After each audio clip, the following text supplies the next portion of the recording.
Chers amis, bonjour, joie nouvelle de se retrouver sur les ondes de la 100.3, il est 10h30 dans le studio de Christ Radio en ce 12 juillet 2021. Et nous allons réfléchir un petit peu à partir de l'Épître aux Éphésiens à ce qu'on appelle le messianisme temporel. Dieu nous donne sa grâce et Dieu veut notre bonheur. Je crois qu'on l'a vu d'une manière assez claire. Et puis il est clair que le désir de Dieu, c'est que nous soyons bénis.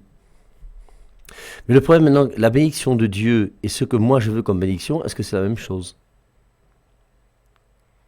Et il y a une grande difficulté dans la vie chrétienne, c'est que beaucoup de chrétiens sont des chrétiens qui pensent que Dieu est leur boy et que Dieu doit être à leur écoute. C'est comme ça que beaucoup de gens se disent « je prie, mais Dieu ne m'exauce pas ». Et la raison elle est simple, c'est que Dieu n'est pas là pour t'exaucer. Dieu n'est pas là pour exaucer les hommes. Nous sommes sur terre pour entrer dans le plan de Dieu. Ce n'est pas Dieu qui doit entrer dans mon plan à moi. Je vous rappelle que Dieu n'est pas notre boy. Mais c'est très important de le comprendre. Hein. C'est absolument capital. Et il faut comprendre que c'est nous qui sommes l'œuvre de Dieu. C'est Dieu qui nous a créés. Et c'est Dieu qui est avant nous. Et c'est Dieu qui sait mieux que nous ce qui est bon pour nous. Et quand on a compris ça, on a tout compris. Mais il faut réellement le comprendre. Et c'est important que vraiment on puisse entrer dans ce plan. C'est capital. Sinon, au bout d'un moment, on va toujours rester dans des choses superficielles. Alors, je crois qu'on a vu d'une manière claire et nette que nous sommes l'œuvre de Dieu. Et c'est ce que dit Éphésiens chapitre 1 et 2, qui montre bien que c'est Dieu qui a toujours eu le premier pas. La grâce précède toujours. C'est pas aide-toi, le ciel t'aidera. C'est Dieu qui t'aide d'abord. C'est même Dieu qui te crée. Non seulement il te crée, il crée l'univers dans lequel tu vis, il crée le soleil qui est là pour t'éclairer chaque jour, il crée l'air que tu respires, il crée tout. Et nous ne sommes pas grand-chose. Qu'est-ce que l'homme, Seigneur, pour que tu penses à lui, le fils d'un homme, que tu en prennes souci. Et donc nous recevons tout de Dieu. Et ce Dieu-là, forcément, il a un plan sur nous. Et forcément, quel est le plan que toi, tu as sur ton enfant ? Et forcément, chacun d'entre nous, on veut le bonheur de nos enfants. C'est quand même triste de voir le nombre de pères de famille et de mères de famille aujourd'hui qui ont envoyé leurs enfants à l'étranger parce qu'ils voulaient qu'ils réussissent et qui aujourd'hui se retrouvent seuls. Leurs enfants sont mariés, sont partis de l'autre côté, les petits-enfants sont là-bas. Alors si tu as les moyens de prendre l'avion comme nous on prend le taxi, il n'y a pas de souci, tu prends ton avion de temps en temps et tu vas. Avec le Covid, ça devient un peu plus compliqué. Mais pourquoi les parents ont fait ça ? Parce qu'ils ont pensé que c'était bien pour leur fils de pouvoir faire des études. Et en faisant des études, mais ils sont partis après. Bon, certains sont revenus, mais ils sont peu nombreux.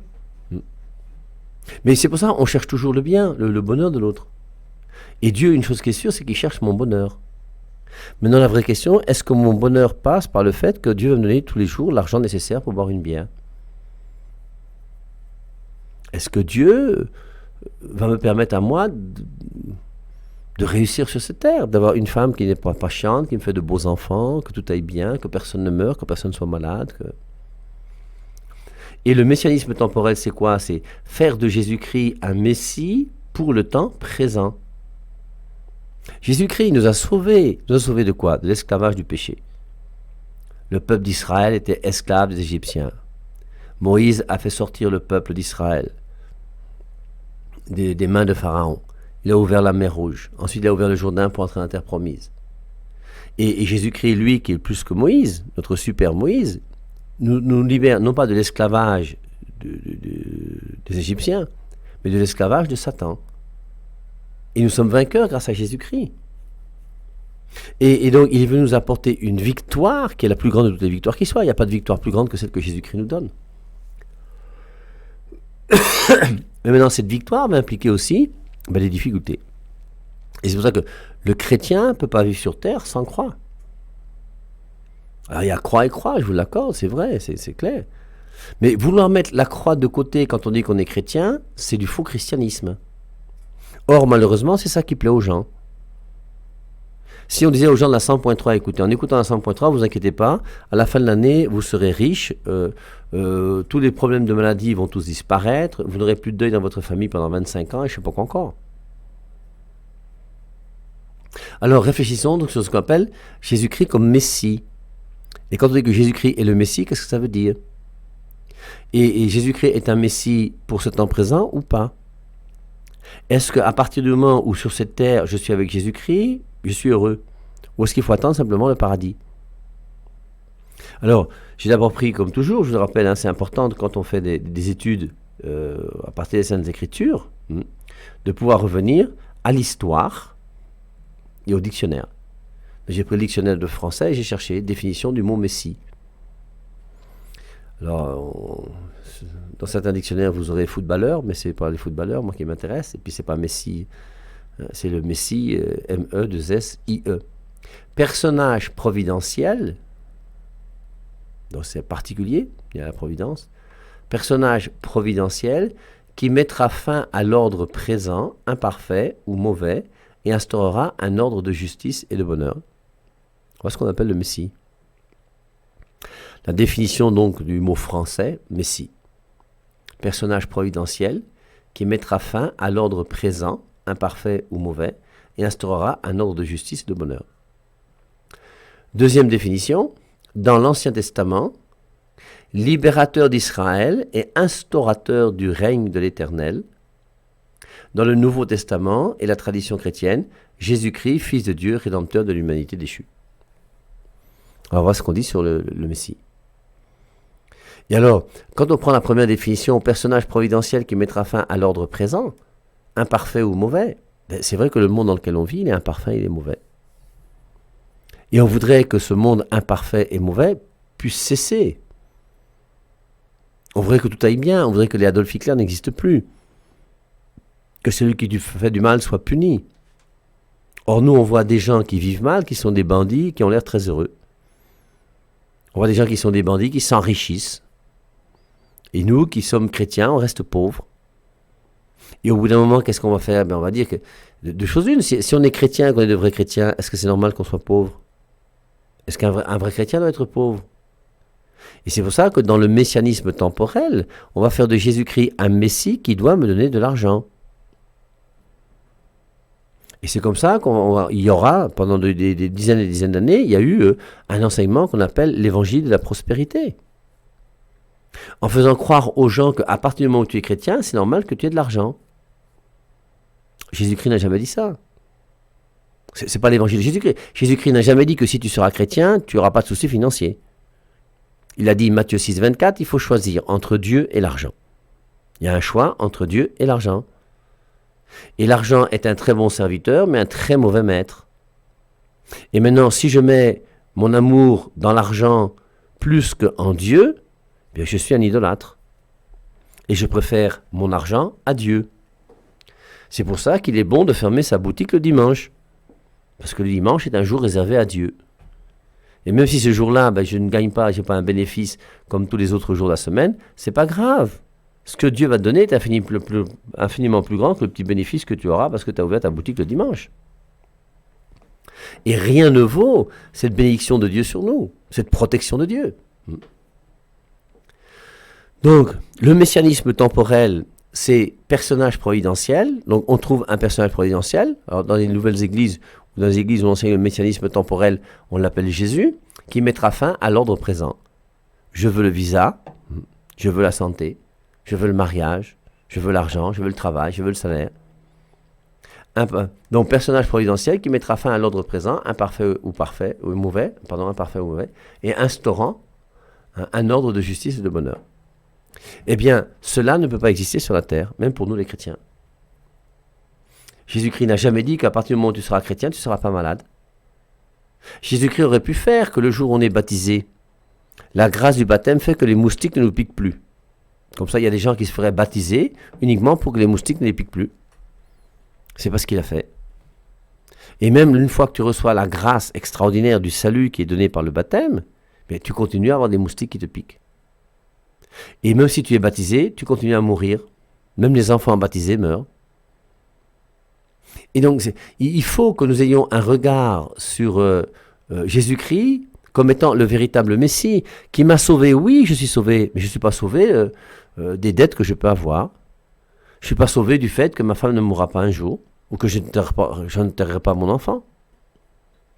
C'est pour ça que je vous dis, moi je suis fatigué de voir tous ces catholiques aujourd'hui qui veulent commencer à imiter nos frères pentecôtistes et le milieu dans lequel on vous promet un bonheur terrestre.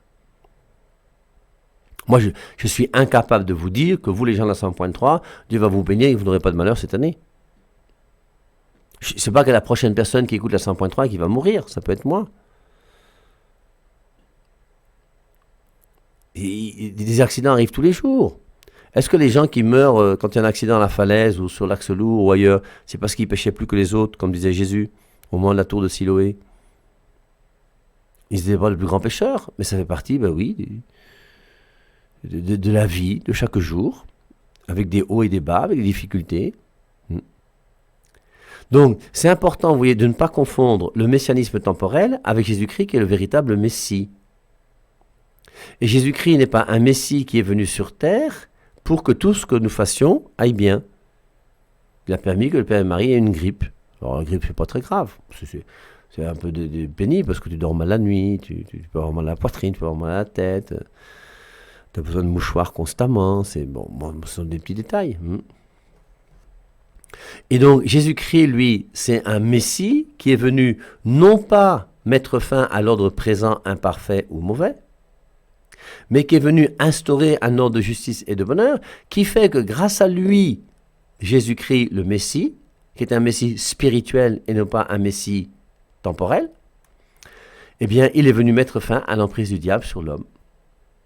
Le péché originel a fait que nous sommes foutus. Romains 3, 23, tous ont péché sans prouver la gloire de Dieu. Eh bien, grâce à Jésus-Christ, nous ne sommes plus foutus aujourd'hui. Et même si nous on était foutus et qu'on est né avec le péché originel, Jésus-Christ est mort sur la croix et nous offre le baptême qui nous purifie du péché originel. Dans la première épître de Jean au chapitre 3, le verset 8, il est dit que Jésus-Christ est venu pour détruire les œuvres du diable. Et les œuvres du diable qui avaient emprise sur nous dans l'Ancien Testament, grâce à Jésus-Christ aujourd'hui, nous sommes vainqueurs de l'emprise du démon sur nous. 1 Jean 3, 8, le Christ est venu pour détruire les œuvres du diable, et il a détruit les œuvres du diable. Et voilà donc le messianisme de Jésus, c'est un messianisme qui nous remet dans le plan de Dieu sur nous, qui est notre relation personnelle que nous devons vivre avec notre Dieu qui nous aime. Et notre Créateur devient notre Père, et nous, sa créature, nous devenons son enfant, et nous l'appelons notre Père qui est aux cieux. Et Jésus-Christ a tout rétabli. Grâce à lui, tout est redevenu en ordre. Mais tout en mettant tout en ordre, il y a les conséquences du péché qui sont là. Et les conséquences du péché font que oui, qu'il y a des tsunamis, il y a des orages, il y a des éclairs, il y a des tonnerres, il y a des maladies, quelquefois mortelles, il y a des accidents. Et voilà ce qui se passe, c'est pas autrement. Et Jésus-Christ n'a jamais dit qu'à partir du moment où tu es chrétien, tu n'auras plus de soucis. C'est pour ça que l'évangile d'aujourd'hui est très intéressant, Matthieu chapitre 10, à partir du verset 34, je crois. Je ne suis pas venu apporter la paix sur la terre, mais l'épée. On sera divisé, on aura pour ennemis les gens de sa propre maison. Et Jésus-Christ nous fait comprendre que du fait même que je suis chrétien, bien oui, la vie sera difficile. Peut-être que j'aurai des dettes. Moi, j'ai connu une dame qui payait sa dîme tous les mois, mais malgré le fait qu'elle donnait sa dîme tous les mois, elle avait des dettes énormes. Et avec le temps, elle a réussi à rembourser. Il a fallu du temps, ça n'a pas été facile. Alors, il faut bien réfléchir sur ce messianisme temporel et ne pas entrer dans cette erreur spirituelle, qui est une des erreurs très graves. La plus grave de toutes les erreurs doctrinales, c'est de croire que seule la Bible est la parole de Dieu. Et encore même, seule la Biblette est la parole de Dieu. Ça, c'est une erreur doctrinale très grave. Mais après, d'une manière pratique, le messianisme temporel, c'est quelque chose qui nous guette tous. Parce que nous tous, on souhaite réussir cette vie même humaine. Dieu n'a pas mis l'homme sur la terre pour qu'il soit malheureux. Ça c'est clair, Dieu veut notre bonheur. Mais nous devons comprendre que notre bonheur est un bonheur qui n'est pas uniquement un bonheur naturel. On n'est pas sur terre, premièrement, pour avoir une femme, pour se marier, pour avoir des enfants. On est sur terre, premièrement, pour devenir des saints et des saintes. Et c'est pour ça qu'au nom de la foi chrétienne, certains même ont accepté de mourir. Il y a des martyrs dans l'Église catholique. Ils ont préféré, au lieu de refuser de dire qu'ils croyaient en Dieu, qu'on leur coupe la tête, qu'on les brûle, qu'on les martyrise. Ce qui montre bien qu'il y a quelque chose de plus que uniquement ce côté temporel dans lequel nous vivons. Alors, on va se créer ces messies temporels. Dans notre culture, nous, ici, à Yaoundé, on va dire quoi? Je pense que la plupart des gens qui, pour nous, sont des messies temporels, c'est le marabout, le féticheur, le voyant, appelez-le comme vous voulez. Tous ces gens qu'on va voir au quartier. On est malade, on nous envoie un sort, il faut dire, voilà, on cherche le bonheur terrestre. Et ces gens qui, quelquefois, sont même des gens qui sont nuisibles, maléfiques. Il dit c'est ton nom qui t'a fait mal alors qu'il ne sait même pas si c'est vrai ou pas. Et toi, tu y crois. On te dit que ta mère va mourir bientôt. Si on ne travaille pas sur elle, elle va mourir. Ça, c'est du mensonge, hein. On vous trompe. Un chrétien ne fait pas des choses comme ça. Un chrétien ne va pas chez les marabouts, les kamsi, les magnosi, les féticheurs. Tous ces gens, non, non, non. Et on n'a pas peur. On met notre confiance en Dieu. Et en mettant notre confiance en Dieu, on continue à marcher avec Dieu. Mon fils qui va se marier avec telle fille, est-ce que c'est un bon mariage ou pas? Moi, je n'en sais rien, moi. J'ai été heureux hier de recevoir un couple qui est venu m'apporter sa dîme. Et ce couple qui est venu m'apporter sa dîme, c'est un monsieur qui s'est marié avec une fille qui ne sont pas la même ethnie. Il y en a un qui est bamiliké, l'autre qui est du sud. Et il faut qu'il y ait de plus en plus de couples aujourd'hui. Il faut que les Mboudas se marient avec les gens de Yokaduma. Il faut que les Mboudas se marient avec les gens du Nord. Il faut qu'on arrête de rester dans cette bêtise intellectuelle stupide et bête qui fait qu'on pense qu'un Bouddha doit se marier avec un Bouddha. Ou un gars du centre avec quelqu'un du centre, ou un gars du sud avec quelqu'un du sud. Enfin, aujourd'hui, il y a quand même... Et puis, il y a beaucoup de choses. On comprend que le mariage est une question d'amour. Donc, et l'amour ne dépend pas de la couleur de la peau de quelqu'un. L'amour ne dépend pas de ton patois. C'est pas parce que tu parles tel patois que tu aimes, et quand tu parles pas tel patois, tu n'aimes pas. Mais ça n'a pas de sens. C'est tellement bizarre comme manière de réfléchir. Et donc, c'est à nous de comprendre, vous voyez, que tant que nous sommes sur Terre, forcément, il y aura des difficultés, mais c'est à nous aussi de faire tout ce qu'on peut pour connaître le bonheur. Et maintenant, c'est pas le gourou, c'est pas le voyant, c'est pas le sorcier ou je sais pas qui t'ira voir au quartier, la Lamimbu et qui tu veux, qui va te donner le véritable bonheur. Et en général, pourquoi est-ce qu'on va chez ces gens, les marabouts, les féticheurs, tout ça? Pour le bien-être terrestre. Et le bien-être terrestre n'est pas quelque chose qui est mauvais. Je vous rappelle que c'est bien qu'on puisse avoir un peu d'argent. Quand tu as un compte en banque qui est bien fourni, c'est quand même plus agréable que quand tu es au rouge. Quand tu sais que tu n'as pas de soucis pour mettre tes enfants à l'école au mois de septembre, c'est quand même agréable. Quand tu sais que si tu as un problème de santé, tu peux quand même sortir facilement 300 000, 500 000 ou 1 million pour essayer de voir comment résoudre un problème. J'ai un ami, moi, qui m'a envoyé un message tout à l'heure, qui me dit que sa femme a fait une césarienne et qu'il a fallu qu'il trouve un peu d'argent. Or, malheureusement, dans son compte, il n'y avait pas tout ce qu'il fallait. Et c'est clair que si le gars était milliardaire, il n'y aurait pas eu de souci. S'il faut, même il prend un avion médicalisé, il envoie sa femme dans 6 heures, elle est à Paris. Quand on a de l'argent, c'est quand même facile. Mais à nous aussi, vous voyez, d'être prévoyants. Parce que par rapport à l'argent, c'est bien qu'on puisse faire des économies. Surtout quand on a un deuxième bureau et qu'on met de l'argent dans un deuxième bureau, c'est quand même gênant. Tu aurais pu faire des économies. Alors, on voudrait, vous voyez, que dès cette terre, nous puissions vivre sans que les moustiques nous piquent, sans que le soleil soit trop chaud, sans qu'il fasse trop froid, que tout aille bien comme on veut. Et c'est ça le messianisme temporel. C'est de faire que notre bonheur soit un bonheur qui soit terrestre. On ne cherche plus à vivre auprès de Dieu comme Dieu veut, et de faire sa volonté, et en faisant comme lui d'ailleurs. Hein. Il est mort sur la croix. On avait vu avec MC, que dans Éphésiens, là, on nous dit, il y a ce passage là, je crois que c'était Éphésiens toujours qu'on lisait, non? Éphésiens 6, je crois. Où on parlait de la... Enfants, obéissez à vos parents, car cela est juste. Honore ton père et ta mère, c'est le premier commandement accompagné d'une promesse, afin que tu sois heureux et que tu vives longtemps sur terre. La promesse, là, elle est vraie? Quelqu'un qui honore son père et sa mère meurt vieux? Combien de personnes ont honoré leur père et leur mère et sont morts jeunes? On a par exemple dans l'église catholique un type qui s'appelle Don Bosco. Don Bosco, c'est un grand éducateur, un prêtre formidable, extraordinaire, et qui avait parmi ses fils spirituels un gars qui s'appelait Dominique Savio, qui avait 15 ans, qui est un saint qui a été canonisé par l'Église. Et forcément, s'il a été canonisé par l'Église, c'est parce qu'il observait les commandements et qu'il mettait en pratique la parole de Dieu. Il est mort à 15 ans. Il honorait son père et sa mère. Tous les enfants là, qui ont été gazés quand ils sont partis à Dachau, Buchenwald à cause d'Adolf Hitler et qui sont morts jeunes, c'est parce qu'ils ne respectaient pas leur père et leur mère. Jésus lui-même, il a respecté son père et sa mère. Il est mort à 33 ans. Donc au bout d'un moment, vous voyez, il faut qu'on arrive à comprendre que sur cette terre, Dieu veut notre bonheur, mais un bonheur qui passera forcément avec le monde dans lequel on est aujourd'hui, qui malheureusement est mauvais. Et dans ce monde mauvais, on sera persécuté. Dans ce monde mauvais, il pourrait y avoir des maladies. Dans ce monde mauvais, il pourrait y avoir des accidents. Et tout ça fait partie de notre vie. C'est pour ça que je vous disais ce matin, quand quelqu'un prophétise sur ta vie en disant « Au mois de juillet, il ne t'arrivera rien au nom de Jésus-Christ », c'est un menteur. Mais je veux que tu comprennes une fois pour toutes que c'est un menteur. Et toi-même ne dis jamais ça de ta vie. Tu ne peux pas, au nom de Jésus-Christ, dire que ce mois-ci ne m'arrivera rien. Tu ne peux pas, au nom de Jésus-Christ, dire que dans 3 jours, j'aurai l'argent.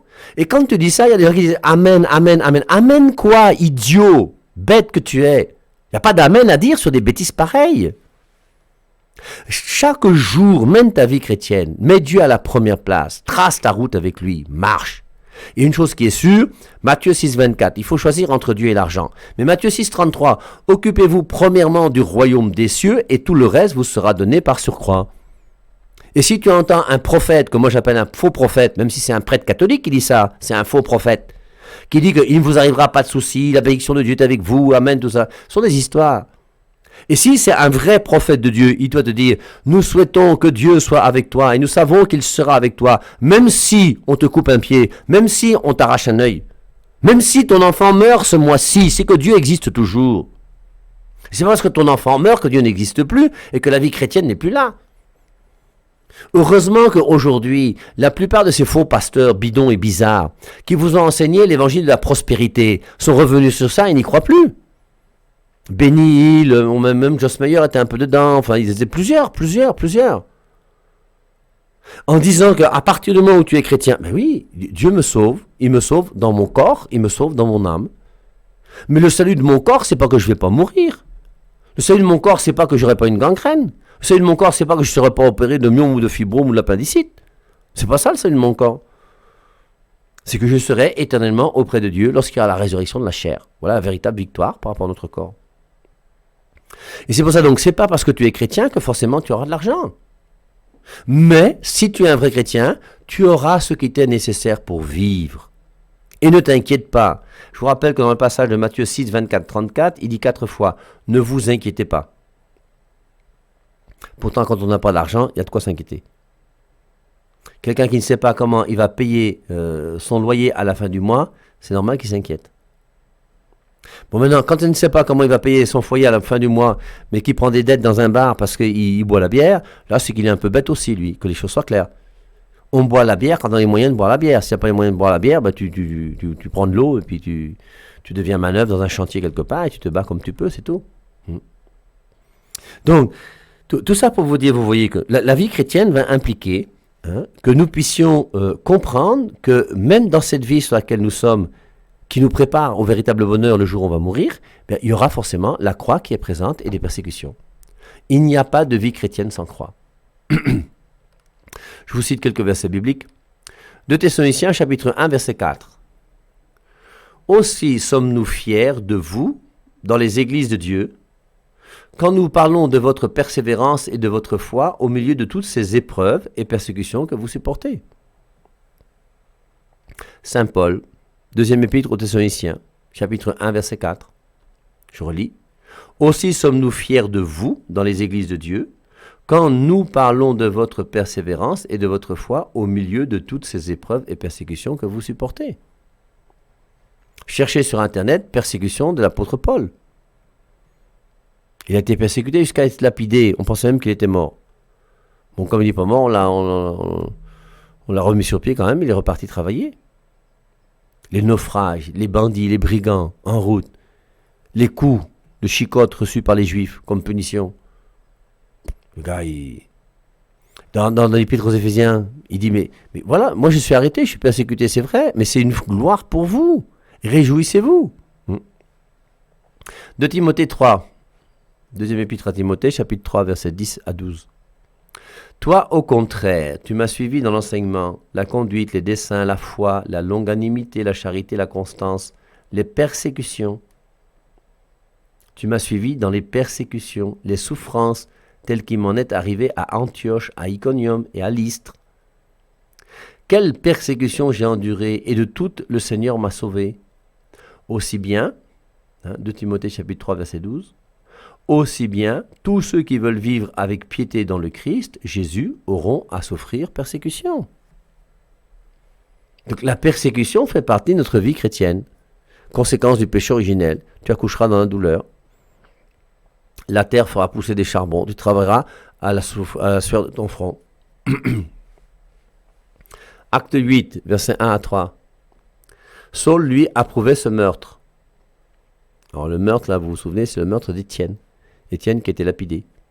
Et Paul, qui était encore jeune, gardait les habits de ceux qui avaient enlevé leur veste pour être en forme afin de bien lapider Étienne. Et il a assisté à cette mort d'Étienne par lapidation. En ce jour-là, une violente persécution se déchaîna contre l'église de Jérusalem. Tous, à l'exception des apôtres, se dispersèrent dans les campagnes de Judée et de Samarie. Cependant, des hommes dévots ensevelirent Étienne et firent sur lui de grandes lamentations. Quant à Saul, il ravageait l'église. Les premiers chrétiens étaient persécutés et Paul persécutait les premiers chrétiens. Allant de maison en maison, il en arrachait hommes et femmes et les jetait en prison. Et on jetait les gens en prison parce qu'ils étaient chrétiens. Il n'y a pas de vie chrétienne sans croix. Le messianisme temporel, c'est une fausse doctrine qui fait croire que le Christ est venu comme un messie pour nous aider sur cette terre. Et de fait, il nous aide sur la terre, mais il ne nous aide pas à avoir un bien qui soit uniquement un bien terrestre. Notre bien, c'est un bien surnaturel qui fait qu'on sera auprès de Dieu pour toujours et qu'on appellera Dieu Papa, Père, au sein même de la Trinité. Galates 1,13, vous avez certes entendu parler de ma conduite jadis dans le judaïsme, de la persécution effrénée que je menais contre l'Église de Dieu et des ravages que je lui causais. Saint Paul lui-même reconnaît qu'il était quelqu'un qui persécutait les chrétiens. Acte 12,1, je vous rappelle que parmi les 12 apôtres, il y en a 2 dont on connaît la mort bibliquement. Il y a Judas qui s'est pendu, et puis il y a Acte 12, Jacques. Vers ce temps-là, le roi Hérode mit la main sur quelques membres de l'Église pour les maltraiter. Il fit périr par le glaive Jacques, frère de Jean. Voyant que c'était agréable aux Juifs, il fit encore arrêter Pierre. Donc on voit comment on a persécuté les chrétiens. Et je vous rappelle que les apôtres sont tous morts martyrs, sauf Saint Jean, qui est mort de vieillesse, mais il était dans son île de Patmos parce qu'il a été persécuté. Acte 13, 50. Mais les Juifs excitèrent les femmes adoratrices de rang élevé et les principaux de la ville. Ils poussèrent à la persécution contre Paul et Barnabé et ils les chassèrent de leur territoire. L'évangile de dimanche dernier. Si on n'écoute pas, tu secoues la poussière de tes pieds. Amazias dit à Amos, va-t'en, va faire ta prophétie là ailleurs, tu nous déranges ici. Dans le royaume dans lequel nous sommes, nous avons un temple de roi, un sanctuaire de roi, nous, on n'est pas de Dieu. Laisse-nous. Marc chapitre 10, verset 29. Jésus répondit, « Je vous le dis en vérité, nul n'aura quitté maison, ou frère, ou sœur, ou père, ou mère, ou enfant, ou champ, à cause de moi et à cause de l'Évangile, qui ne reçoivent le centuple maintenant, en ce temps-ci, maison, frère, sœur, mère, enfant et champ, avec des persécutions, et dans le siècle à venir, la vie éternelle. » Je vous rappelle, Marc 10, 29, Jésus lui-même qui dit, Jésus répondit, « Je vous le dis en vérité, nul n'aura quitté maison, ou frère, ou sœur, ou père ou mère, ou enfant, ou champ, à cause de moi et à cause de l'Évangile, qui ne reçoivent le centuple maintenant, en ce temps-ci, maison, frère, sœur, mère, enfant et champ, avec des persécutions, et dans le siècle à venir, la vie éternelle. » C'est pour ça qu'au bout d'un moment, si on n'est pas persécuté, il faut quand même qu'on se pose des questions. Alors on ne cherche pas la persécution, hein. Si elle n'est pas là, tant mieux, rendons grâce à Dieu. Dans la parabole du semeur, et je terminerai par là, on dit, survient la persécution et il fuit.